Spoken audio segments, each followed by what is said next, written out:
রাখি বন্ধন উৎসবকে ঘিরে দক্ষিণ চব্বিশ পরগনার সোনারপুর উত্তরের বিভিন্ন এলাকায় দেখা গেল সম্প্রীতি ও সৌভ্রাতৃত্বের বার্তা।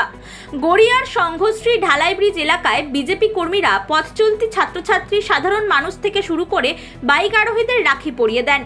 উপস্থিত ছিলেন সোনারপুর উত্তর বিধানসভার বিজেপি বিধায়ক দেবাশিস ধর। বিধায়ক বলেন, রাজ্য জুড়ে শান্তিপূর্ণভাবে রাখি বন্ধন উৎসব পালিত হচ্ছে। বিশ্বকবি রবীন্দ্রনাথ ঠাকুর রাখির মাধ্যমে মানুষকে সৌভ্রাতৃত্বের বন্ধনে আবদ্ধ হওয়ার পথ দেখিয়েছিলেন। সেই আদর্শকে সামনে রেখেই শ্রদ্ধার সঙ্গে দিনটি পালন করা হচ্ছে। বিভিন্ন কারণে বাঙালির মধ্যে ভ্রাতৃত্ববোধের যে দূরত্ব তৈরি হয়েছে তা কাটিয়ে সাংস্কৃতিক পুনরুদ্ধারের মাধ্যমে মানুষকে আত্মিক বন্ধনে আবদ্ধ করতে হবে বলে জানান বিধায়ক। রাখি পূর্ণিমা একটি বিশেষ দিন বাঙালির জন্য, কিন্তু এর তাৎপর্য মানে এই যে সৌভ্রাতৃত্বের বন্ধন, এটা কবিগুরুই আমাদের শিখিয়ে গিয়েছে।